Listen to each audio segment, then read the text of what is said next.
Hello. Thanks for dropping in. So, I have just turned on, this is the 16K 4016 that had, I had left a socket empty. I stole a chip out of a Vic-20 and it is working. One thing in the midst of all that, looking back on it, I should have just pulled the plug on the soldering iron, but I'm always afraid when I do that I might somehow flip the iron and da-da-da-da. Anyway, the program that I had written on the other machine, which is now sitting here with 32K, 31,743 bytes free, is now gone because I turned off the power. So anyway, this machine is working fine. This machine is now up and seeming to be happy. And I will make sure that I connect a disk drive or a tape drive before I go through all that again. Now, one thing to be noticing here, this says Commodore Basic 4.0 and has the asterisks. And this says Commodore Basic, and it has the number signs. This is the earlier version. It has not been upgraded. And that is why it will be a challenge. If I'm going to change ROMs, I have to change them all to have it potentially work. So I think this is it's not, I don't think it's 2.0, maybe it's 3.0. I don't know. I'll have to look it up. There are 3 different ways. I think it had plus signs, number signs, and asterisks.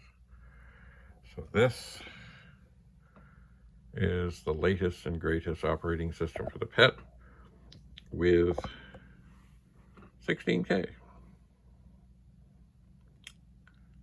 So, stealing a 2114 out of a Vic-20 has worked out fine, and now we have 2 working machines, whereas before, well, we had 1, then we had less than that, because of course once I had taken chips out and sockets out, or not chips, sorry, once I desoldered things, before I put sockets in, both machines were dead.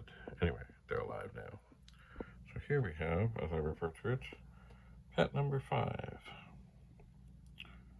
4016 with the holes drilled in the board by Commodore. And, excuse me, over here, I have a phone charging, but we have a PET 2001 series, and it is what I refer to as the rusty PET. It has the metal case. Oh, there's a good blast of rust. It has the metal case, whereas the 4016 over here, it is the, and 2 I think is the metal case. Strange. But the one thing that is absolutely positively different is the spacing here. This is much shorter. This is much taller. The idea, from what I've been told, is they were going to put disk drives behind there, which of course they did on the later machines, as in the B series and the 8296 and the other stuff that they had drives built in, and some of them. Anyway, I feel good. Maybe it's time to rescue some more chips, but certainly I have to reconfigure my power situation here so if I turn off a power strip like I just did, that I don't lose my memory filling program on the PET. Anyway, thanks for being here. In terms of the Vic-20, we just have 10 more chips to go. And of course I can test them in the PET. In this PET right here. Bye for now.